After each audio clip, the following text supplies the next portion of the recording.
Welcome to medium news. నేను మీ ప్రసాద్. మీరు చూస్తున్నది మీ TV news. Motivate, educate, entertain. ఈరోజు మన గెస్ట్ 10 సంవత్సరాల ఉపాధ్యాయ వృత్తిలో కొనసాగుతూ పిల్లలకు పాఠాలు చెప్తూ పిల్లలని క్రమశిక్షణ పెడుతూ వాళ్ళ భవిష్యత్ కోసం అహర్నిశలు పనిచేసి 10 సంవత్సరాల ఉపాధ్యాయ వృత్తి నుంచి మళ్ళీ కట్ చేసే 15 సంవత్సరాలు ఈ రోజు ఎక్సైజ్ శాఖలో అక్కడ కూడా లా అండ్ ఆర్డర్ని కంట్రోల్ చేసి కఠినమైన తప్పులు చేసే వారికి వాళ్ళ మీద కఠినమైన శిక్షలు వేస్తూ ఏదేమైంది అక్కడ జాగ్రత్తలు ఇక్కడ జాగ్రత్తలు పెట్టే క్రమంలోనే ఒక 25 ఏళ్ళు ఆయన కొనసాగుతూ వచ్చాడు. ఇప్పుడు ఆ గెస్ట్ మన దగ్గర ఎక్సైజ్ సిఐ వెంకరెడ్డి గారు. అంతర్జాతీయ యాంటీ డ్రగ్స్, అంతర్జాతీయ మాదక ద్రవ్యాల నిరోధక చట్టం దినోత్సవం సందర్భంగా ఈ రోజు మన గెస్ట్కి వచ్చి కొన్ని విషయాలు చెప్పడానికి సార్ ఈ రోజు వచ్చారు. సార్ నమస్తే sir, welcome to medium news. ఈరోజు నిజంగా చాలా గొప్ప విషయం అండి సార్. ఈరోజు యాంటీ డ్రగ్స్ దాని మీద చాలా నడుస్తుంది. చాలా మంది జీవితాలు పనంగా పెట్టి ఈరోజు వాళ్ళు కిందకి దిగజారిపోతున్న తరుణంలో ఈరోజు మీరు కల్వకుర్తిలో ఏర్పాటు చేసినటువంటి యాంటీ డ్రగ్స్ మీద చాలా విషయాలు చెప్పుకొచ్చారు. సో ఈరోజు మీ టీవీ స్టూడియో నుంచి మీరు ఇంకా చెప్పదలసిన విషయాలు ఏమైనా ఉంటే మాకు క్లుప్తంగా చెప్పండి sir. Thank you very much Prasad గారు. ఇది ఒక మంచి అవకాశం. గత 25 ఏళ్ళుగా నేను ప్రభుత్వ సర్వీసులో ఉపాధ్యాయుడిగా 10 సంవత్సరాలు, ఎక్సైజ్ డిపార్ట్మెంట్లో 14 సంవత్సరాలు చేస్తున్నప్పటికీ ఏ రోజు కూడా స్టూడియోలోకి వచ్చి నా యొక్క సందేశం కానీ అంటే సమాజానికి నా ఉపయోగపడే 4 మాటలు చెప్పే అవకాశం కల్పించారు. ముఖ్యంగా జూన్ 26 ఈరోజు అటు పోలీస్ వాళ్ళకి కానీ ఎక్సైజ్ వాళ్ళకి కానీ ఒక మంచి అవకాశం ఇచ్చిన రోజు. ముఖ్యంగా చెప్పాలంటే కల్వకుర్తి పట్టణంలో ఇటువంటి ప్రోగ్రామ్, డ్రగ్స్కు సంబంధించి awareness program with the coordination of police and excise and media people and junior college యాజమాన్యంతో ఒక గొప్ప ప్రోగ్రామ్ మనం చేసుకున్నాం.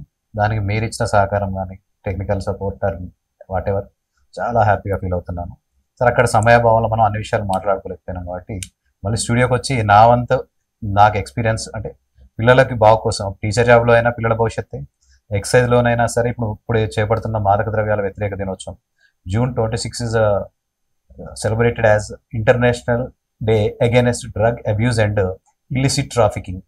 దీంట్లో 2 రకాలు ఉంటాయి అన్నమాట. డ్రగ్ అబ్యూజ్ అనేది మత్తు మందుల మహమ్మారి అనమాట, మత్తు మహమ్మారి లేదా మాదక ద్రవ్యాల మహమ్మారి.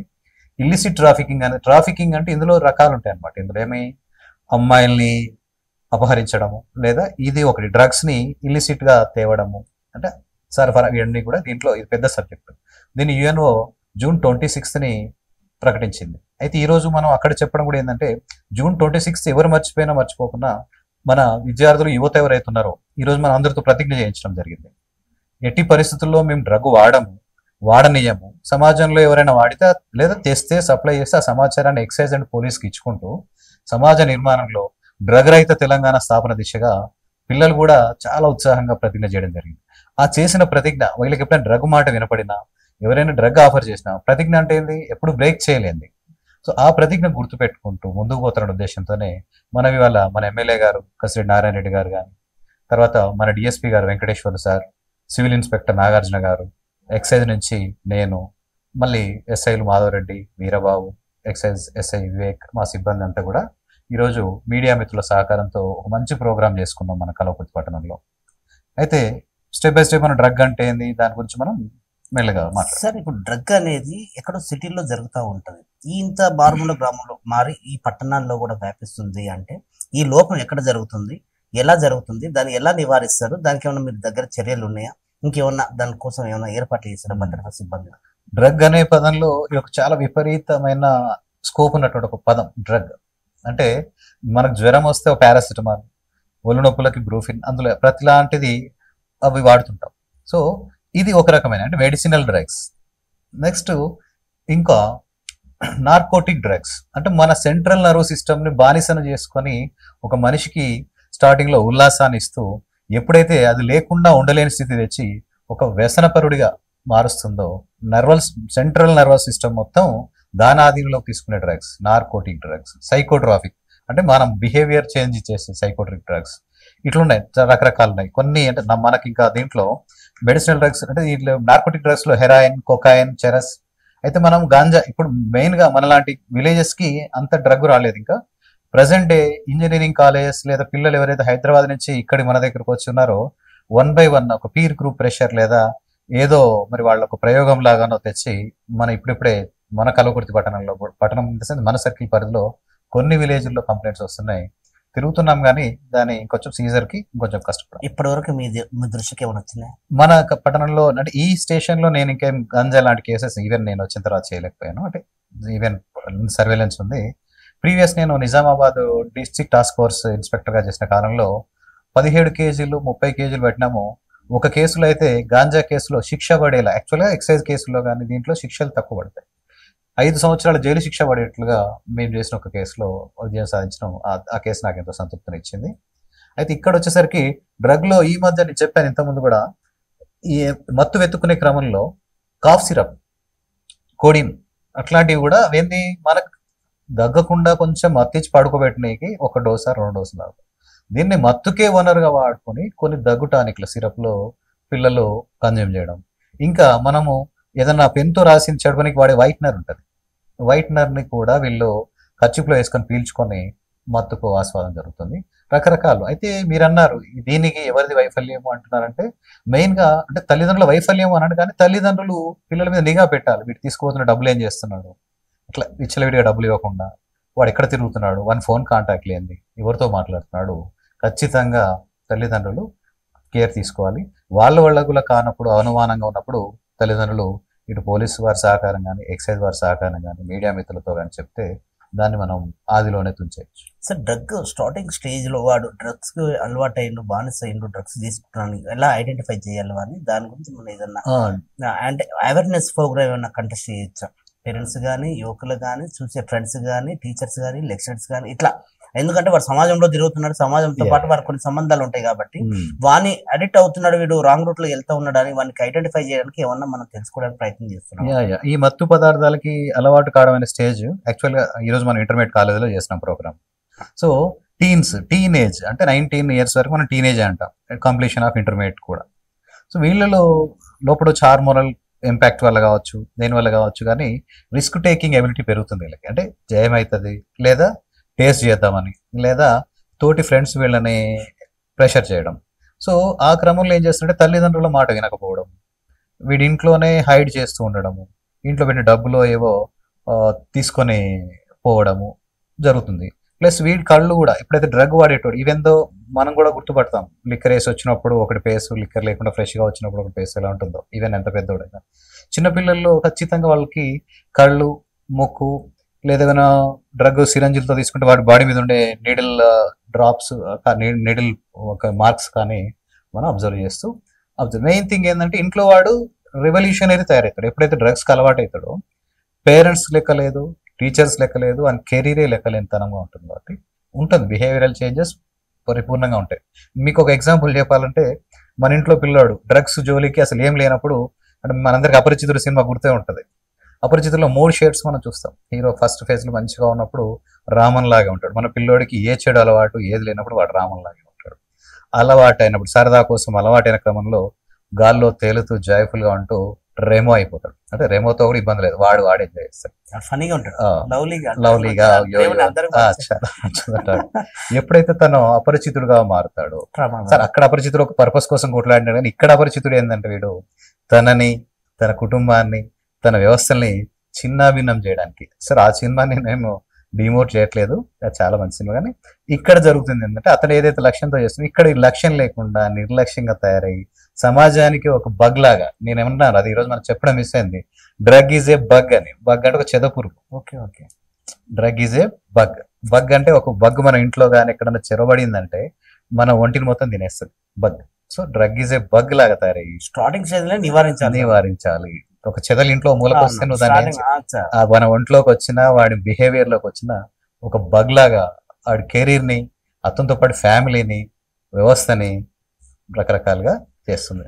చిన్న టౌన్ లోకి డ్రగ్స్ వస్తుంది అంటే మనం దారి పొడవునా ఇన్ని చెక్ పోస్టులు ఉండొచ్చు, ఇంత మనం ఇప్పుడు ఒక డ్రంక్ అండ్ డ్రైవ్ ఎన్ని కేసులు అవుతున్నాయి సార్, చిన్న దొంగతనాలు కానీ ఇవన్నీ ఐడెంటిఫై చేస్తున్నాం కదా మెయిన్ రోడ్ హైవే పైన.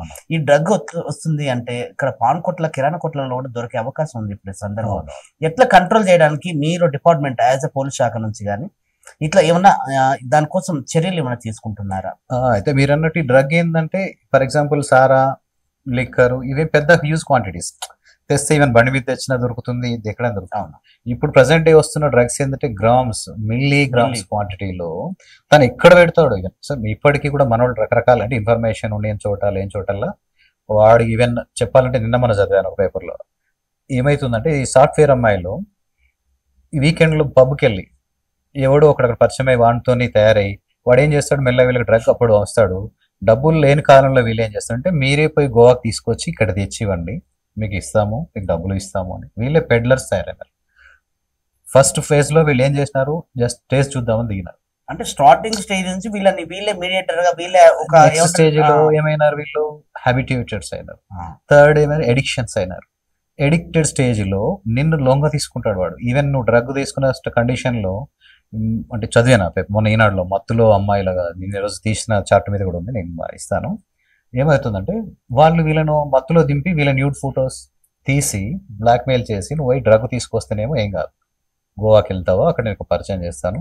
గోవా నుంచి వచ్చే క్రమంలో మనం ఈవెన్ నేను ఇంతకుముందు check post of Krishna check post లో పనిచేస్తాను, నా పోస్టింగ్ ప్రీవియస్ పోస్టింగ్. అక్కడ నుంచి మేము లిక్కర్ కోసం వెతికే క్రమంలో సూట్ కేసు ఇవన్నీ ఇస్తాం, అన్నీ వెతుకుతాం. వీళ్ళు తెచ్చేది they are keeping in their inner wears, inners can't drug dealer గా తయారవుతున్నారు. ఎప్పుడైతే కన్జ్యూమర్లు పోయి పెడ్లర్స్ అంటే సప్లైదారులు, ఇలా చేరవేసని డ్రగ్ పెడ్లర్స్ అంటారు వీళ్ళని. అది అయితే మీరు అన్నారు ఇవి ఎట్లా చెక్ చేయాలి అంటే, ఇది ఎప్పుడైతే దీని పరిమాణం అనేది చిన్న క్వాంటిటీలో ఉన్నప్పుడు దాన్ని ఏ రకంగా ఇప్పుడు నేనే కూడా పెట్టుకుని వచ్చానేమో, మీరు కూడా పెట్టుకున్నారేమో, అది కాంట్ అది ఎక్కడైనా హైడ్ చేయొచ్చు. మిల్లీ గ్రామ్స్ మ్యాటర్ కాబట్టి ఇది కొంచెం కష్టంగానే ఉంది. కాకపోతే దీని మీద ఏంటంటే మన Telangana TG NAB, Telangana narcotic anti narcotic bureau అని చెప్పి కమాండ్ కంట్రోల్ రూమ్ లో అందరికీ మాకు ట్రైనింగ్లు ఇస్తున్నారు. ఇప్పుడు కిట్ వచ్చేసింది, ఇంత ముందులాగా లేదు. కిట్ లో ఏంటంటే యూరిన్ అందులో శాంపిల్ ఇస్తే నువ్వు డ్రగ్ వాడావా లేదా అనే విషయం అందులో నిమిషాల్లో తెలిపోతుంది. కాకపోతే ఇంత ముందుకి కిట్లు ఇవన్నీ కొంచెం ఎక్స్పెన్సివ్ ఉండింది, మనకు రాకుండా ఉండే, ఇప్పుడు అందుబాటులోకి వచ్చినాయి. ఎవరైతే మనకు అనుమానితులు ఉన్నారో కన్జ్యూమ్ చేస్తే చాలు, వాని పట్టుకుంటే నీకెవరు ఇచ్చారు అంటే లింక్ లో మనం పై స్థాయి వరకు కూడా పై ట్రేస్ అవుట్ చేస్తాం. సార్ ఇంకో డౌట్, మహానగరం లాంటి హైదరాబాద్ లో ఎన్ని పబ్బులు ఉన్నాయి, ఎన్ని స్పాలు ఉన్నాయి, ఎక్కడ దొరుకుతుంది, ఏ హీరోయిన్ హోటల్లో దొరుకుతుంది, ఎక్కడ ఏ ప్రాంతంలో దొరుకుతుంది, ఇంజనీరింగ్ కాలేజ్, మెడికల్ కాలేజ్, ఇవన్నీ మీకు తెలుసు, చాలా ఐడెంటిఫై చేస్తూ ఉన్నారు. చిన్న పట్టణంలో చిన్న టౌన్ లో యాజ్ అ సెలెక్టెడ్ కొన్ని లొకేషన్లు ఉంటాయి కదా, వీళ్ళని క్యాచ్ చేయలేము మనం. పట్టుకొని వాళ్ళకు ఒక అవేర్నెస్ కానీ, ఒక మోటివేషన్, ఒక కౌన్సిలింగ్ కానీ వాళ్ళకి ఇచ్చే ఏర్పాట్లు ఏమన్నా, అలాంటి ఏర్పాట్లు ఏమన్నా చేస్తున్నామా, ఏమన్నా జాగ్రత్త? మంచి క్వశ్చన్. ఇది చిన్న యాక్చువల్గా ఏంటంటే మనకు లేదులే, మన దగ్గర ఇంజనీరింగ్ కాలేజ్ లేదు, కలవకుర్తిలో పీజీ కాలేజ్ లేదు, మెడికల్ కాలేజ్ ఇలాంటివి ఏం లేవు కాబట్టి ఇక్కడ ఉండదు అనుకోవడానికి లేదు. రీసెంట్ గా నేను మార్చిలో రిపోర్ట్ చేసిన, ఇక్కడ మార్చి స్టార్టింగ్ లోనే ఆమనగల్లో పోలీసు వాళ్ళు ఒక 4 వ్యక్తుల్ని గాంజా కేసులో పట్టుకోవడం జరిగింది. ఆమనగల్లో పట్టుకుని మనకేం సంబంధం అంటే, those 4 people are belongs to our Kalwakurthy పట్టణం, ఈ గాంధీనగర్ విద్యానగర్ చెందిన 4 పిల్లలు కలవకుర్తులు అంట. నేను వెంటనే ఆమనగల్ వెళ్ళి వాళ్ళకి సంబంధించిన కేసు ఫైల్ తీసుకొచ్చాను. ఎవరు వీళ్ళు ఎక్కడంటే చుట్టుపక్కలనే ఉన్నారు, సరే వాళ్ళకి శిక్ష పడింది. తర్వాత వాళ్ళ మీద నేను యాక్టివిటీస్ మీద మన వాళ్ళతో చెప్పి చూశాను. వాళ్ళు ప్రెసెంట్లీ అయితే they are in dormant stage, ఇప్పుడు ఏం లేదు. శిక్ష అంటే ఎన్నాళ్ళు పడుతుంది వాళ్ళకి, పనిష్మెంట్ ఎలా? ఇది క్వాంటిటీని బట్టి, ఇందులో గ్రేవ్ క్రైమ్ కి అంటే స్మాల్ క్వాంటిటీస్ లో చేస్తే దాన్ని not grave, more than prescribed అంటే ఒక్కొక్క గాంజాకి ఇంత ఉంటుంది, వీటికి కొకైన్ వీటికి ఇన్ని గ్రాములు డిఫరెంట్ క్వాంటిటీస్ ఉంటాయి. ఏదైనా పర్లేదు, కానీ వీళ్ళకి చెప్తున్నాను కదా, బెయిల్ రావడమే ఇట్ టేక్స్ 6 months. అంటే ఇనిషియల్ స్టేజ్ లో వాడు కెరీర్ కొలాప్స్ అనుకుంటాడు, సరదాగా పోయినాను, నాకు తెలియకపోయినా వదిలిపెడతారేమో అని చెప్తారు. కానీ once you enter in to that rocket you will never get a chance to exit. Sir వాడికి 15 years బిలో 20 years లోపు వాడికి అంటే కేసులు వాళ్ళ మీద కట్టేస్తారా, అంటే వాళ్ళ మీద ఎఫ్ఐఆర్ ఉంటాయి, కానీ జువెనైల్ దాంట్లోకి వెళ్తారు వాళ్ళు. 16 లోపు జువెనైల్ బోర్డ్స్ పనిష్మెంట్ అయితే ఉంటుంది కదా, ఖచ్చితంగా. అదే ఎవరికైనా సరే బెయిల్ అనేది రాదు దాంట్లో. సార్ ఓకే, పిల్లల పేరెంట్స్ కి మీరు ఏం చెప్పదలుచుకున్నారు అంటే, పిల్లల అంటే వాళ్ళ ప్రతి స్టెప్ మీరు అబ్జర్వేషన్ చేయండి, అట్లాగే ఫ్రెండ్స్ ఎవరు వస్తున్నారు, ఎవరు వీళ్ళ దగ్గర తీసుకెళ్తా ఉన్నాడు, ఎవరు ఎక్కడెక్కడ తిరుగుతున్నాడు, జాగ్రత్తలు ఏం చెప్తాను? మంచి క్వశ్చన్ ఇది. ఏంటంటే ఇప్పుడు ఇందులో పిల్లలు అనే సెక్టార్ మనం 2 పార్ట్గా విడగొడతాయి. సో ఫస్ట్ మన రూరల్ బ్యాక్గ్రౌండ్ లో మన లాంటి కలవకుర్తి గురించి మాట్లాడిన తర్వాత హైదరాబాద్ వైపుకి వెళ్దాం. మన లాంటి రూరల్ బ్యాక్గ్రౌండ్ లో ఏంటంటే పిల్లలు ఆల్మోస్ట్ దీనికి ఎడిక్ట్ అయ్యే అవకాశం బయటి వ్యక్తులు వచ్చి, అంటే సిటీలో ఉన్న పిల్లలు ఎవరన్నా వచ్చి లేదా సినిమాల ప్రభావంతోనో ఇది బాగుంటుంది అని చెప్పి అలవాటు చేస్తేనో తప్పితే వీళ్ళు బయట తెచ్చుకునేంత ఎఫోర్డబిలిటీ వీళ్ళకి లేదు. సమ్వేర్ ఏదైనా ఒక పార్టీ అని చెప్పేసి వీళ్ళకి ఇప్పుడు అంటే కొన్ని సందర్భాల్లో ఏమవుతుందంటే పిల్లల్లో మత్తు ఎప్పుడు స్టార్ట్ అవుతుందంటే, ఈ మధ్య నేను చూసిన కాలంలో ఎలక్షన్ ప్రచారం జరుగుతుంటది. ఎలక్షన్ ప్రచారం కోసం ఊళ్ళో జనాలు జరగకపోతే పిల్లల్ని తీసుకెళ్ళిపోతారు. ఆ పిల్లలకి పెద్దోళ్ళు అంత అయిపోతుంది. సరే వినాయక చవితి అయితేంది, వీటికి తయారైపోయి ఊరేగింపు జరిగే క్రమంలో 8th 9th పిల్లలకి బీర్లు ఇవ్వడం, పెద్ద పిల్లలకి లిక్కర్ ఇవ్వడము, అలా తయారవుతుంది. నెక్స్ట్ ఏమవుతుంది, వాడు మత్తుకు అలవాటైనప్పుడు ఇదేదో బాగానే ఉంది, మంచిగా ఉంది, అది స్టార్టింగ్లో వాళ్ళకి టేస్ట్ఫుల్గా ఉంది అన్న క్రమం నుంచి ఇంకా వీడు ఇంట్లో డబ్బులు దొంగతనం చేసి తాగే స్థాయికి వచ్చేస్తాడు. సార్ ఫ్రీగా వచ్చింది అది ఏదైనా సరే వాడికి చిన్న బ్రెయిన్, చిన్న వయసు చాలా ఇంపాక్ట్ ఇస్తుంది. సో ఈ క్రమంలో పిల్లలు బయటి ప్రభావాలకు ఫ్రీగా వచ్చేదానికి అలవాటైన తర్వాత సొంతంగా ఇంట్లోనే దొంగ తయారయ్యే అవకాశం ఉంది. ఇంట్లో ఏం కనపడతా తీసుకుపోయి వాటి తల్లిదండ్రులు ఖచ్చితంగా మీరు సంపాదించే సంపాదన అంతా మీ పిల్లల కోసమే, వాడే కరెక్ట్ ఎదగకపోతే, వాడి బిహేవియరే మీరు చూడకపోతే, వాని మీద మీరు శ్రద్ధ లేకపోతే మీరు సంపాదించే సంపాదన రేపు కేసులకి, కోర్టులకి, ఇంకా నానా రకాలుగా వాని అనారోగ్యానికి పెట్టే పరిస్థితి వస్తుంది. కాబట్టి ఫస్ట్ మీరు సంపాదించడమే కాదు, వాడు సంపాదించేది ఎవరి కోసం పెడుతున్నారో వాని నడవడికని కరెక్ట్గా చూసుకోండి. కొద్దిసేపు మన ఈ పట్టణం పక్కన పెడితే హైదరాబాద్ కంటాం, pub culture, late night parties, birthday parties, resort, ఇలా ఈ మధ్య కాలంలో ఇంకోటి కూడా వచ్చింది. దాని గురించి నెక్స్ట్ క్వశ్చన్ లేదు. ఈ పబ్ కల్చర్ ఏంటి సార్? వీళ్ళని కంట్రోల్ చేయడానికి చట్టాలు మీరున్న డిపార్ట్మెంట్ లో ఎలాంటి చట్టాలు తీసుకొస్తారు? ఎలాంటి పనిష్మెంట్ ఇస్తారు? పబ్బులు ఇవన్నీ కూడా ప్రొవిజనల్ ఎక్సైజ్ శాఖ ద్వారా, అంటే ఈవెన్ వైన్స్, బార్, ఇంకా డాన్సింగ్ ఇవన్నీ ఫెసిలిటీ అని పబ్ అంటారు. పబ్బుల్లో వీకెండ్ కల్చర్ ఒకటి వచ్చింది. అదే ఇద్దరు ఇంజనీరింగ్ పిల్లలు కానీ సాఫ్ట్వేర్ వాళ్ళు కానీ వారంలో 5 రోజులు కష్టపడిపోయి 2 days రిలాక్స్ అయ్యేదామనే క్రమంలో సో పబ్కి మేము ఎలా చేయదగింది ఏంది, లిక్కర్, బియర్, అందులో ఉన్నటువంటి ఓన్లీ ఆల్కహాల్ ప్రొడక్ట్స్. కాకపోతే ఇది ఈ మధ్య డ్రగ్ ప్లేడ్లర్స్ పబ్లోకి వెళ్తున్న వాళ్ళు టార్గెట్ చేసుకొని మెల్లగా వాళ్ళకి అలవాటు చేయడం జరుగుతుంది. అయితే దీంట్లో కూడా సేమ్ మన పేరెంట్స్ పోతున్నారు, ఈ పిల్లలు ఏం చెప్తున్నారు, బర్త్డేస్ అని అవన్నీ ఇవన్నీ పోతున్నారు. ఏ పబ్లో కూడా డ్రగ్లు అమ్మడానికి కానీ అండర్ ఏజ్ వాళ్ళకి ఈవెన్ 21 years వాళ్ళకి లిక్కర్ అమ్మొద్దని పెడతాం మేము. సో సమ్వేర్ కొంచెం స్పెషల్ డ్రైవ్ కూడా చేసినాం. ఆధార్ కార్డు చూసుకొని ఆధార్లు 21 ఉంటే నేనేమో వారిని అందులో ఉంచినాం, లేదంటే వారిని ఎలో చేసినందుకు ఆ పబ్బులు, బార్ల లైసెన్స్ కూడా క్యాన్సిల్ చేసిన సందర్భాలు ఎక్సైజ్ పరంగా. సార్ చూడడానికి మాత్రమే, మనం చెప్పుకోవడానికి మాత్రమే, ఇలాంటి సభలో ఇంకా చెప్పుకోవడానికి మాత్రమే 21 సంవత్సరాలు దాటితే మనకి లిక్కర్ ఇవ్వండి అని, అది ఎంతవరకు మెయింటైన్ అవుతుంది, ఎంతవరకు ఆ సర్కిల్ రూల్ అవుతుంది? మీరు చెప్పండి సార్ నిజాయితీగా. అంటే దీంట్లో మాక్సిమం అంటే బార్ ఓనర్లు అయితే ఎవరైతే ఆర్గనైజర్ ఉన్నారో మంచిగా ఉన్నారో అయితే they are insisting to enter after the attaining the age of 21. So అంటే ఈ ఓవర్లుక్ లో అందరూ ఆధార్ కార్డులు ఏం చేస్తారు అని చెప్పేసి బిజినెస్ అవర్స్, రష్ అవర్స్, ఇక ఆ క్రమంలో కొంచెం డిలే జరగవచ్చు. కానీ దీని మీద మాకు ఎప్పటికప్పుడు వస్తున్నాయి ఇన్స్ట్రక్షన్స్ వస్తున్నాయి, ఏమైనా ఇన్సిడెంట్ జరిగినప్పుడు కానీ తర్వాత. కానీ యాక్చువల్గా రెగ్యులర్గా మేము చేయాల్సిన పని అది. ఈవెన్ ఐదర్ వైన్స్లో అమ్మకూడదు, బార్లో ఎలో చేయకూడదు, పబ్లో ఎలో చేయకూడదు, 21 years లోపలికి లిక్కర్ సర్వీస్. ఈ రూల్ మీద రాజకీయ నాయకుల ఇన్వాల్వ్మెంట్ ఏమన్నా మీకు వాళ్ళ మీద ఒత్తిడి ఏమైనా ఉంటుంది సార్? వాళ్ళది ఏం లేదు. అంటే గవర్నమెంట్ స్టాండ్ కూడా ఏంటంటే ఇప్పుడు మీరన్న 21 లోపు తాగిన తర్వాత జరిగే వాళ్ళు కూడా 21 అంటే వాడికి ఏజ్ లేకుండా ఇవ్వండి అని చెప్పారు. కాకపోతే లేట్ నైట్ వాడికి 10 వరకు క్లోజింగ్ టైం ఉంటే 11 వరకు 12 వరకు నడుస్తుంది. పక్కనే వాడు పాన్ షాప్ లో పెట్టుకుని అంటే తీసుకుంటూ ఉన్నారు లిక్కర్ మధ్య. కానీ బార్ కూడా ఫర్ ఎగ్జాంపుల్ 12 వరకు ఉంటే 2 వరకు అర్ధరాత్రి మిడ్ నైట్ కూడా దొరుకుతా ఉంది బ్లాక్ అని. సో దీని మీద ఏమన్నా చర్యలు తీసుకునే ఆలోచన ఉందా? ఎందుకంటే యువత పాడైపోతుంది, యువతతో పాటు చాలా మంది ప్రాణాలు గాల్లో కలిసిపోతున్నాయి. క్లోజింగ్ టైం ఉంటే వాడు ఎర్లీగా ఇంటికి వెళ్తాడు, హ్యాపీగా భోజనం పడుకుంటాడు. దీని మీద మీరు ఏమైనా చర్యలు తీసుకుంటారు? రిస్ట్రిక్టెడ్ టైమ్స్ వచ్చి మార్నింగ్ 10 to రూరల్లో ఈవినింగ్ నైట్ అవర్లో 10 వరకు ఉంది. పార్క్ ఒక 1 hour ఎక్సెస్ ఇస్తున్నారు, ఎందుకంటే ఫుడ్ సర్వింగ్ ఉంటుందని చెప్పేసి. సిటీలో అయితే 11 వరకు బార్ల వైన్స్ అండ్ బార్స్ కాలో ఉంది. అయితే మీరు అన్నట్టు జరుగుతుంది. అంటే కొంచెం కొన్ని ఏరియాలో మీరు అన్నట్టు బ్లాక్లు, బెల్ట్లు అనేవి కొంచెం ఏం సార్ ఈ బ్లాక్ అండ్ వైట్ ఏం సార్ గోల్? అది నాకు అర్థం కావట్లేదు. డే అంతనేమో వైట్, నైట్ అంతనేమో బ్లాక్. అంటే చీకటి మన బ్లాక్ అంటే మీరు అమ్మేదాన్ని బెల్ట్ షాప్ల మీద మనం బ్లాక్ కావాలంటే ఆఫ్టర్ బిజినెస్ అవర్స్ ల మీద బ్లాక్ ఉంటాము. మన దగ్గర ఎటువంటి లైసెన్స్ కూడా బెల్ట్ షాప్ తో సంబంధం లేదు. కానీ లైవ్లీహుడ్ అయిపోయింది. ఇంకా ఆఫ్ ది రికార్డ్ చెప్పాలంటే లిక్కర్ సారా ఎరాడికేషన్ చేస్తున్నాం. సారా అనేది మొత్తం ముఖ్యంగా 2024 ఆగస్టు 31కి తెలంగాణలో నాటు సారా రహిత తెలంగాణ సాధించాలని చెప్పేసి మన గవర్నమెంట్ ఒక లక్ష్యం పెట్టుకుంది. అందులో భాగంగా మన నాగర్ కర్నూలు జిల్లాలో ఉన్న 4 స్టేషన్ల పరిధిలో కొంచెం సారా అంటే ఇక్కడ ఉన్న భౌగోళిక స్థితులు అంటే ట్రైబల్ పాపులేషన్ ఎక్కువ ఉండడం, కల్వకుర్తి పట్టణ సర్కిల్లో నాకున్న 5 మండలాల్లో వెల్దండ, చారగొండ, వంగూరు, కల్వకుర్తి, ఊరుకొండ ఈ 5 మండలాల్లో కొన్ని మండలాల్లో ట్రైబల్ పాపులేషన్ ఎక్కువ ఉంది. ట్రైబల్కి బేసిక్గా వాళ్ళ ఏమంటారు క్యాస్ట్ పరంగా కానీ వాళ్ళ బిలీఫ్ పరంగా కానీ అప్పటి నుంచి ఉండింది. కానీ ఇప్పుడు అయితే లేదు, ఆ ప్రివిలేజ్ ఎవరికి లేదు. సో దట్ కన్జంప్షన్ కరోనా తర్వాత, కరోనాకు ముందు 2015లో అకున్ సబర్వాల్ గారు ఐడి ఫ్రీ కోసం మన ఎప్పుడైతే ఎన్ఫోర్స్మెంట్ డైరెక్టర్గా చేసినారో అప్పుడు మనకి సారా దాదాపు నిర్మూలన స్థాయికి వచ్చింది.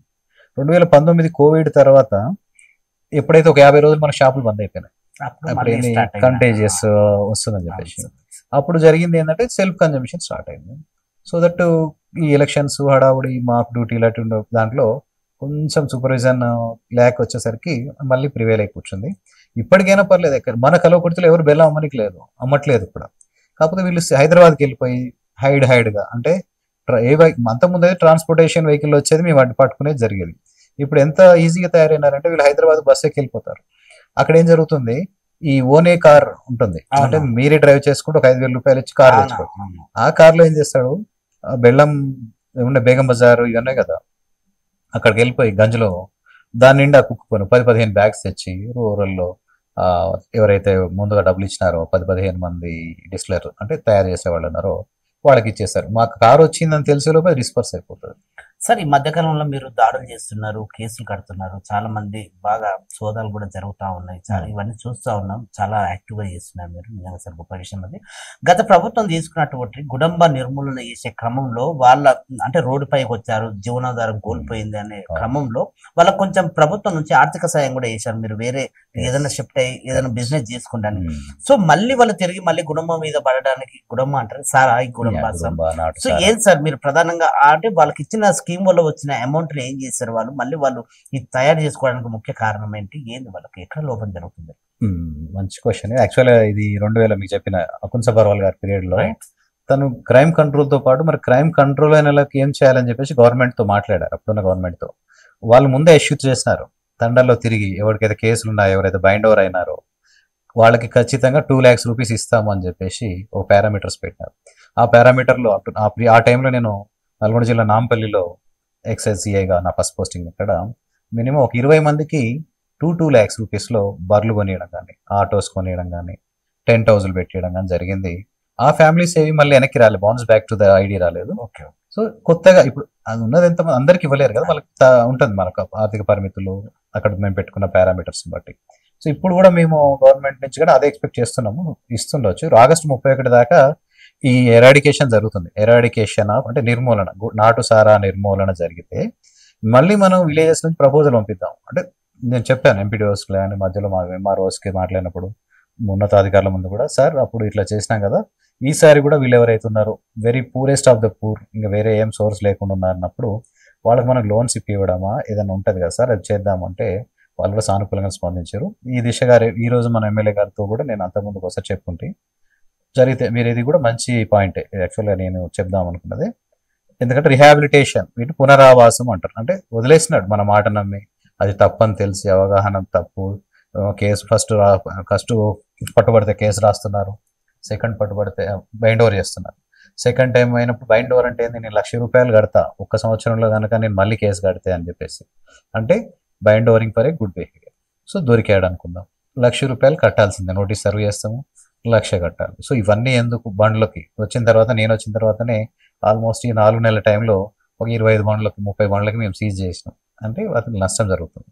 ఇవన్నీ ఎందుకు అనుకున్న వాళ్ళు స్వచ్ఛందంగా మానేస్తున్నారు. మానేసిన తర్వాత వాడికి అసలు భూమి లేదు, పిల్లలకు ఆధారం లేదన్న క్రమంలో మనము ఈ యొక్క రూరల్ డెవలప్మెంట్ ప్రోగ్రాము వారిని మీరే ఐడెంటిఫై చేసేసి ఒక లిస్ట్ అట్లా అన్ని అందరు అప్పుడేంది మేము మళ్ళీ మాకు తెలియదు, మన ఎకనామిక్ స్టేటస్ తెలియనప్పుడు ఎంపీడీఓ గారితో, ఎంఆర్ఓ గారితో, కలెక్టర్ గారితో గ్రౌండ్ లెవెల్లో మళ్ళీ మీలాంటి మీడియా మిత్రుల సహకారం అందరూ తీసుకొని నిజమే సార్ అని చెప్పిన తర్వాత మనం ప్రపోజల్ పంపిస్తే వీళ్ళకి డిఆర్డిఏ ద్వారా వీళ్ళకి అయిపోయింది సార్. ఈసారి కూడా అదే జరిగితే బాగుంటుంది. సంతోషం అండి.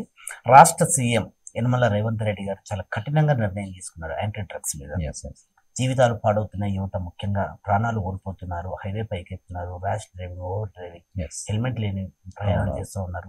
ఫ్యామిలీకి, కుటుంబానికి, ఇటు బంధువులకి చాలా మంది అనాథలు అయిపోతున్నారు, వీళ్ళని అనాథలను చేస్తున్నారని యాంటీ డ్రగ్స్ అని చాలా కఠినంగా సార్ అది అమలు అవ్వడానికి మీ దగ్గర ఏమైనా సలహాలు సూచనలు గ్రౌండ్ లెవెల్లో చెప్పండి సార్.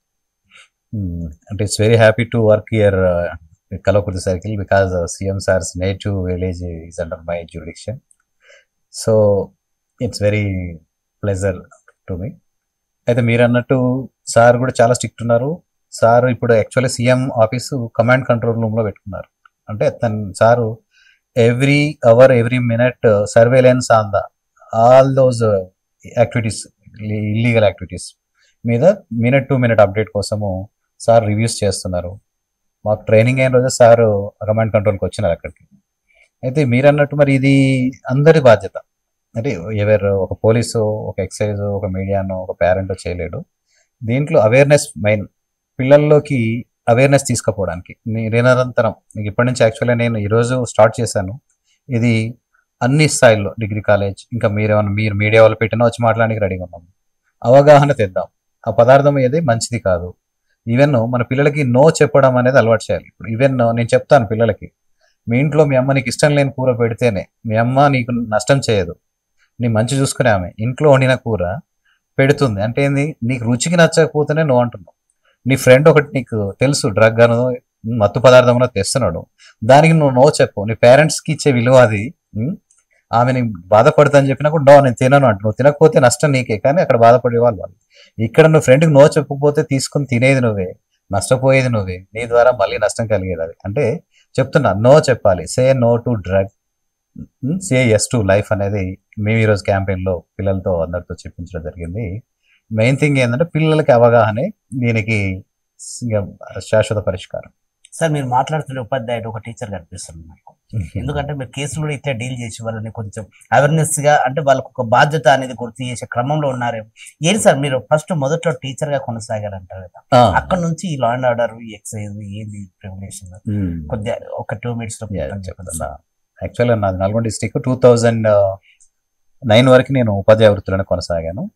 1998లో నా డిగ్రీ అయిపోయింది. మధ్యలో టీటీసీ టీచర్ ట్రైనింగ్ చేసి ఉండడం వల్ల నాకు డిగ్రీ ఫైనల్ ఇయర్ అవుతూనే టీచర్ జాబ్ వచ్చింది. 1998 డిఎస్సిలో నల్గొండ జిల్లాలో 5th ర్యాంక్తో నేను ఎస్జిటిగా అపాయింట్ అయినాను ఎట్ ద ఏజ్ ఆఫ్ 21. ఆ టైంలో ఏంటంటే మా నల్గొండ జిల్లాలో టీచర్ జాబ్ అంటే ఐఏఎస్, ఐపీఎస్ స్థాయిలో అంటే ఆ మోస్తారు ఇంపార్టెన్స్ ఉండేది. ఎందుకంటే అగ్రికల్చరల్గా బ్యాక్గ్రౌండ్ తక్కువ మాకు, ప్లస్ వేరే సోర్సెస్ కూడా లేవు. అప్పుడున్న పరిస్థితుల్లో గ్రూప్స్ నోటిఫికేషన్ కూడా ఫ్రీక్వెంట్గా లేకుండే.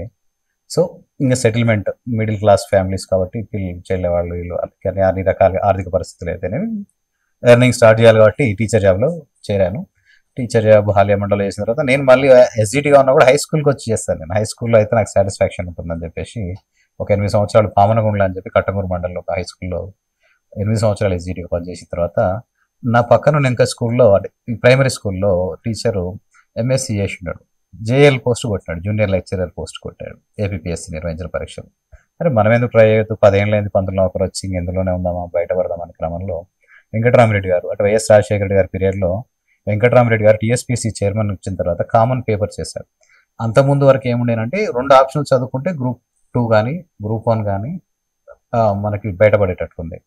సార్ వచ్చాక ఏంటంటే మొత్తం అందరికి మ్యాథ్స్ వాడికి, అప్పుడు వాళ్ళు ఏంటంటే గ్రూప్స్లోకి మొత్తం ఆర్ట్స్ వాళ్ళే వస్తున్నారు, మ్యాథ్స్ వాళ్ళు రావట్లేదు అని చెప్పేసి కామన్ పేపర్ చేశారు.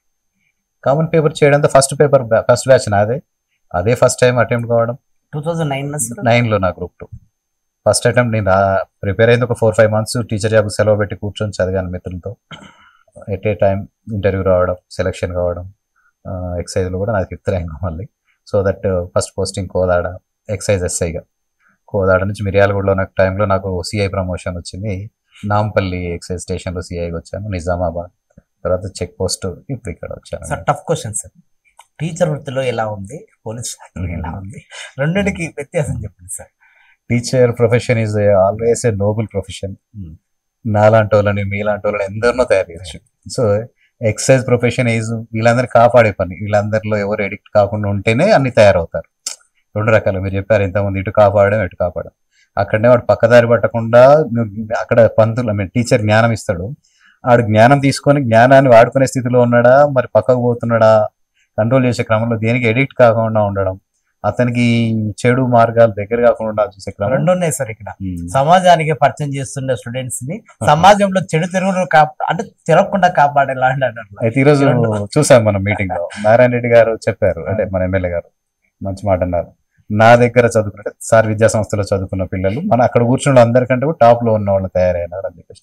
ఇక నా స్టూడెంట్స్ కూడా యుఎస్ లో ఉన్నారు. నా పిల్లలు కొందరు రైల్వే జాబులు కొట్టినారు, ఫారెస్ట్ జాబులు కొట్టినారు. సంభవం ఎక్కడున్నా మనదంటూ అంటే అంకిత భావంతోనే పనిచేయడం జరుగుతుంది. ఇక్కడ మీరు అన్నట్టు ఆ టీచర్ ఛాయలు ఈ వృత్తికి కొంచెం మైనస్ గా ఉన్నాయి అనమాట. కొన్ని విషయాలు హార్ష్ గానే ఉండాలి, కానీ నేను కొంచెం అవగాహన కౌన్సిలింగ్ అనే క్రమంలోనే వెళ్తున్నాను. సో సంభవం అంటే చేయాల్సిన చోట అలా కూడా ఉంటుంది, కానీ ఫస్ట్ ఆఫ్ ఆల్ నేను నమ్ముతాను మనిషి మారుతాడు, చెప్పొచ్చు, వింటాడు అని చెప్పేసి.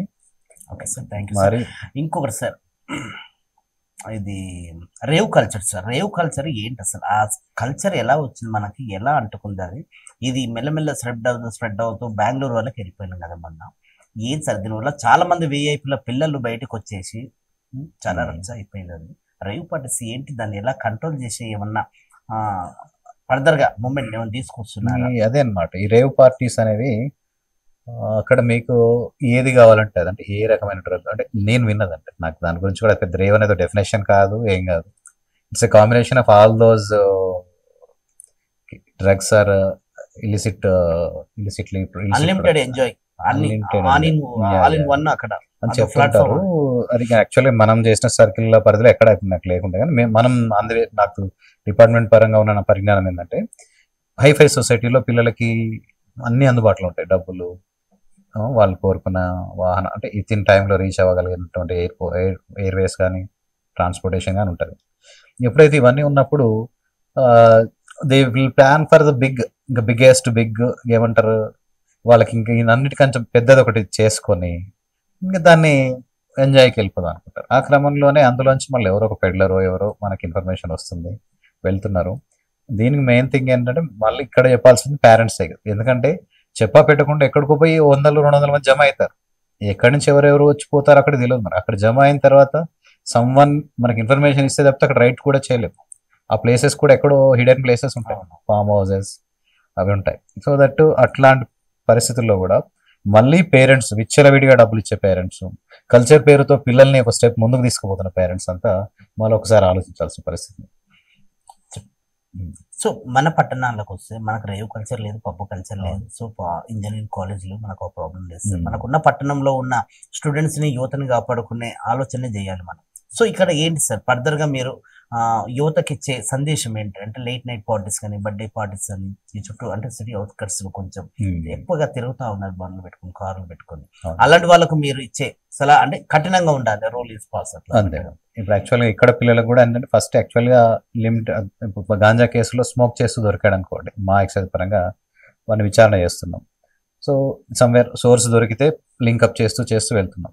లేదు వాడికి అన్నోన్ సోర్స్ సమ్వేర్ దొరికింది అన్నప్పుడు పేరెంట్స్ని పిలిపించడం, ఇది పరిస్థితి అని చెప్పినప్పుడు వాళ్ళకి రియలైజ్ అవుతారు, దొరుకుతాను వాని మీద నిఘా పెడితే that's it, one SIT all అయిపోతుంది. ఇక మిగతా విషయాల్లో ఏంటంటే మనము చెప్తున్నాను, ఈ రోజున కూడా అక్కడ చెప్పాను, మేము మద్య నిషేధ మరియు ఆబ్కారీ శాఖలో అంటే గవర్నమెంట్ అనుమతి పొందిన మద్యం అమ్ముతున్నాం, అంతగా తాగమని ఎవరు చెప్పట్లేదు. 21 years ఒకటికి అమ్మకూడదు, అసలు ఎడిక్ట్ కూడా కాదు. ఇప్పుడు కొన్ని మనకు దగ్గర కళ్ళు దుకాణాలు ఉన్నాయి, కళ్ళు ఇవన్నీ కూడా, అవి ఎడిక్షన్ కాకుండానే ఉండండి, ఎవరు కూడా దాని జోలికి పోకుండానే మనం చెప్దాము. మెయిన్ ఏంటంటే పేరెంట్స్ పిల్లల ముందు కన్జ్యూమ్ చేయడము, పిల్లలతో తెప్పించుకోవడము. ఈరోజు మనకు అక్కడ ఒక ఇన్సిడెంట్ చెప్పినారు మన ఎమ్మెల్యే గారు. వీళ్ళు తెప్పించుకునే క్రమంలో లేదా వీళ్ళు బిజినెస్ చేసే క్రమంలో 12 ఏళ్ళ అమ్మాయిని తోలినారు. నేను తండాలో కూడా ఇదే చెప్తాను, వాళ్ళు మేము రైడ్కి వెళ్తే వాళ్ళు రివర్స్లో మమ్మల్ని క్వశ్చన్ చేస్తారు, మీకు నెలనాడు జీతం వస్తుంది, మీరు విస్కీ తాగుతారు, బీరు తాగుతారు, మేము పొద్దుస్తమానం కష్టపడి మేము ఏం తాగాలి, ఖచ్చితంగా మేము చాలా చేసుకుంటామని చెప్పి మా మీద రివల్ట్ కావడం, ఎదురు తిరగడం జరుగుతుంది. నేను వాళ్ళకి ఏం చెప్తాను అంటే, నేనేం తాగమని చెప్పట్లేదమ్మా, ఒక క్వార్టర్ తాగాలంటే 200 రూపీస్ అవుతుంది. 200 రూపీస్కి మీకు 180 ml వస్తుంది. 1 సిట్ ఆల్ 180 ml మీకు ఒక కుక్కలో అయిపోతుంది, దాంతో అయిపోతుంది. అదే 180-200 రూపాయలు పెడితే నువ్వు 1 లీటర్ 2 లీటర్ల సారా ఇస్తున్నారు. ఆ 2 లీటర్ల సారాతోని నీ ఉదయం నుంచి సాయంత్రం దాకా పని చెడిపోయి తాగుతున్నావు.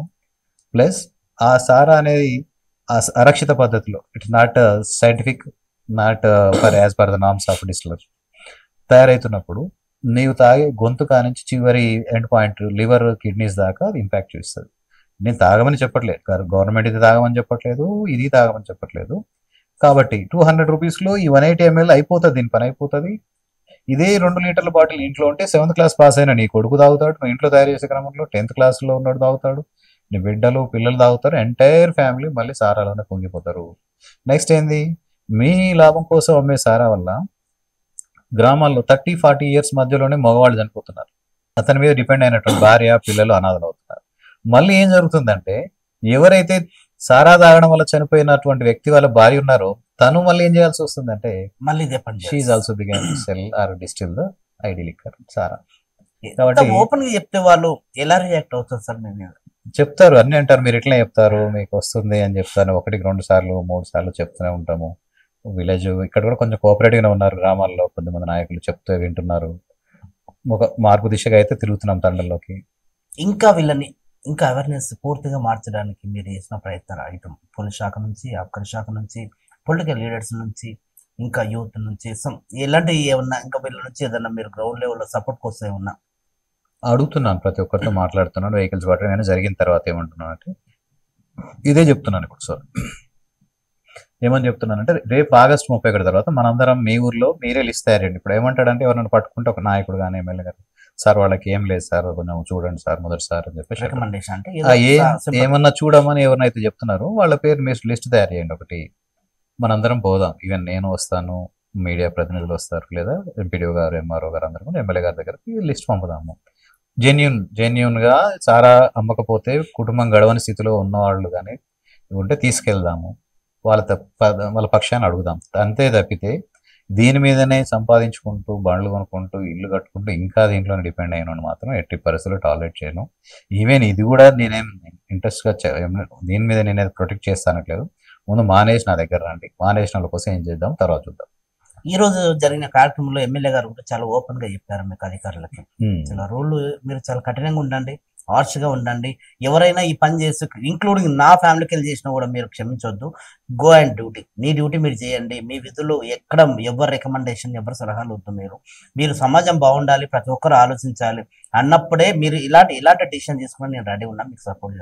ఎలా అనిపించింది సార్ ఆ టైంలో ఆ మాట అయినా? చాలా మంచి మాకు ఏమంటారు అష్యూరెన్స్ ఇచ్చినారు. ఇట్లాంటి లీడర్ ఉన్న దగ్గర ఏంటంటే సార్ కూడా ఇన్వాల్వ్ కావట్లేదు. యాక్చువల్ ఫస్ట్ లో 1 or 2 ఇన్స్టెంట్స్ లో పాపం తను జెన్యున్ గా అవతల వాళ్ళు బాగా నీడీ పీపుల్ ఉన్నారేమన్నట్టు చెప్పినారు. నేను తర్వాత అర్థమయ్యేలా చెప్పాను. సార్ ఇది 2 రకాల అంశాలు సార్. నాటుసారా విషయంలో సేమ్ కేవలం మన లిక్కర్ అమ్మడమే కాదు, హెల్త్ ఇష్యూ ఉంది, స్టేట్ రెవెన్యూ లాస్ అవుతుంది. దెన్ మళ్ళీ హెల్త్ ఇష్యూలో ఏం జరుగుతుంటే మళ్ళీ రెవెన్యూ పోతుంది, మన ఫైనాన్స్ గా దెబ్బతుంది. ఎట్లా అంటే సారా వాళ్ళ వానికి గుండె పాడైన తర్వాత ఆరోగ్యశ్రీలో డబ్బులు ఇవ్వాల్సింది ఎవరు సార్? గవర్నమెంట్. మళ్ళీ మన ప్రభుత్వం. ఇటేమో రెవెన్యూ మన ఎక్సైజ్ శాఖకి పోతుంది, అటు నుంచి ఏం జరుగుతుంది, హెల్త్ కు పెట్టే డబ్బులు కూడా మళ్ళీ మనమే ఇస్తున్నాం, వాడి సంపాదన పోతుంది, స్టేట్ ఇన్కమ్ కూడా ఆరోగ్యం కోసం పెట్టాల్సి వస్తుంది సార్ అని చెప్పిన తర్వాత సార్ ఈ రోజు ఆయన స్టేజ్ మీద చెప్పినాడు. 2-3 సార్లు చాలా మంది ఎమ్మెల్యేతో మాట్లాడిస్తామంటే మాట్లాడించండి అన్నాను. సార్ చేయడు, నాకు తెలుసు, రికమెండ్ చేయరు, చేయరు. బండ్లు పట్టినాము, రాసినాము. ఈవెన్ దో నేను జాయిన్ అయిన తర్వాత నెక్స్ట్ డే చెప్పిన వెహికల్ కూడా నేను రాయలే, వదిలిపెట్టలే, కేసు రాశారు. ఆయన అన్నారు చూడాలి, వాళ్ళు చెప్తున్నా కూడా అది రాయాల్సిందే, ఎవడు ఫోన్ చేద్దని. అందుకే సభాముఖంగా అంతమంది కౌన్సిలర్లు ఎంపీటీసీలు ఉన్నా కూడా చెప్పినారు. ఆయన ఒక విద్యావేత్త, ఆయనకు తెలుసు విద్యార్థులు బాగుండాలంటే తల్లిదండ్రులు బాగుండాలి, తల్లిదండ్రులు బాగుండాలంటే సమాజంలో గుడుంబ నాటుసారా ఈ మాదక ద్రవ్యాలకు దూరంగా ఉంటేనే అన్ని కుటుంబాలు బాగుంటాయి. సార్ చెప్పండి, చివరిగా డ్రగ్స్ తీసుకున్న యువతకి మీరు సీరియస్ గా చెప్పే విషయాలు ఏంటి? అదే అనమాట, డ్రగ్ అనేది మొదట్లో మిమ్మల్ని స్వర్గానికి తీసుకుపోయే ఒక వాహనం, వేదిక అనుకుంటారు, కానీ అది మిమ్మల్ని నరకానికి, శ్మశానానికి తీసుకుపోయే పాడే లాంటిది అనమాట. అది డ్రగ్ ఈజ్ ఎ బగ్, ఇంతకుముందు చెప్పుకున్నట్టుగా. ఎట్టి పరిస్థితుల్లో డ్రగ్ కి సే నో చెప్పడం అలవాటు చేసుకోండి. మొహమాటంతో పోతే జీవితాలు కొలాప్స్ అవుతాయి. మీ మీదే కోటి ఆశలు పెట్టుకున్న తల్లిదండ్రుల కళ్ళల్లో నీళ్లు తెప్పేయకండి. మీకోసం వాళ్ళు ఇప్పటికే చెమట కారుస్తున్నారు. అంటే మిమ్మల్ని కష్టపడి చదివేయడానికి, మీ కోరికలు తీర్చడానికి వాళ్ళు చెమట తీస్తున్నారు. అట్లాంటి వాళ్ళ కళ్ళల్లోంచి నీళ్లు తెప్పేయకండి. భవిష్యత్తులో చెప్పాను ఇంతకుముందు నేను, మళ్ళీ అక్కడ కూడా కిక్ అనేది 1 గంటకో 2 గంటలకో వాడి చెత్త పదార్థాలతో కాదు. కిక్ అనేది నువ్వు స్టెప్ బై స్టెప్ సాధించే సక్సెస్ తో వస్తుంది. నీకు లైఫ్ లో సక్సెస్ ఇచ్చే కిక్ ఎప్పటికీ ఉంటుంది. ఆ కిక్కు అందరూ చప్పట్లు కొడతారు. నువ్వు ఆడి గాంజాకి నువ్వు గాంజా తాగుతున్నావు, నువ్వు కిక్లో ఉంటావు, నిన్ను చూసి అందరూ వీడు ఒక ఎడిక్ట్ అని చెప్పి నీ మీద ఒక బ్రాండ్ వేస్తారు. నీకు ఒక సక్సెసర్ అనే బ్రాండ్ కావాలా, ఒక డ్రగ్ ఎడిక్ట్ అనే బ్రాండ్ కావాలనేది మీ చేతుల్లోనే ఉంది. దీని నుంచి బయటపడాలన్నా మీకు ఇంకేం కావాలన్నా పోలీస్, ఎక్సైజ్, మీడియా మిత్రులు అందరి సహకారం ఉంది. రీహాబిలిటేషన్ సెంటర్లు ఉన్నాయి. ఒకవేళ మీకు తెలుసో తెలియక అందులోకి పోయినా కూడా బయటకు వచ్చే ప్రయత్నం చేయండి. సమాజంలో మంచి పౌరులుగా ఉండండి. డ్రగ్ రహిత తెలంగాణ సాధన దిశగా ప్రస్తుత ప్రభుత్వం చేస్తున్న ప్రయత్నాలన్నిటికీ రేపటి తరం వారధులుగా మీరే తోడ్పాటు అందించాల్సిందిగా కోరుతున్నాను. థ్యాంక్ యూ అండి, థ్యాంక్ యూ సార్. నిజంగా చాలా విషయాలు చెప్పారు మీరు మా స్టూడియోకి వచ్చి. నిజంగా ఒక యువత, మీ జీవితం మీ చేతుల్లోనే ఉంటుంది. సమాజం కొరకు మీరు ఏం చేస్తున్నారు, ఏం చేయకపోయినా పర్లేదు, సమాజాన్ని నాశనం దిశగా మీరు ఆలోచన చేయొద్దు. మీ జీవితం మీ చేతిలో ఉంది. మీ పేరెంట్స్ మీరు మీ మీద పెట్టుకున్న కళలని, ఆశలని, ఆశయాలని మీరు నిజం చేయాల్సిన బాధ్యత మీ మీద ఉంది. కాబట్టి డ్రగ్స్ని దూరం చేయండి, డ్రగ్స్ని నివారించండి. డ్రగ్స్ని మన సమాజంలోకి రాకుండా అరికట్టేందుకు నీ వంతు కృషిగా నీవు దేశానికి ఏదో ఒక చెయ్యాలి. కాబట్టి కనీసం ఈ పనిని చేసి నిన్ను నువ్వుగా నిరూపించుకోవాలని ఒక ఉపాధ్యాయునిగా, ఒక సిఐ, ఎక్సైజ్ సిఐ ఇంకా చెప్తున్నాడు. నిజంగా చాలా గొప్ప విషయం. చూస్తున్నాండి మీటి న్యూస్. మీ Prasad. Thank you sir, thank you so much. Thank you very much Prasad garu. ఇంత మంచి అవకాశం వేదిక కల్పించినారు. ఇది అంటే ఇట్లాగే మీ వంతు మీరు చేసే సామాజిక సేవలో కానీ, అవేర్నెస్ ప్రోగ్రాంలో కానీ మాకు వీలున్నప్పుడల్లా పాల్గొంటాం. మీరు అన్నట్టు యాజ్ ఎ టీచర్ కానీ I completed my MSc BEd recently. I have completed LLB also. So that మా డిపార్ట్మెంట్ లైన్లో అయినా సరే, అవుట్ ఆఫ్ ద లైన్ అంటే ఇట్లాంటి అవేర్నెస్లో కూడా మీ ప్రోగ్రాంలో ఎప్పుడు మా తోడ్పాటు ఉంటుంది. Thank you sir. మీరు చూస్తున్నది మీ TV news. Motivate, educate, entertain.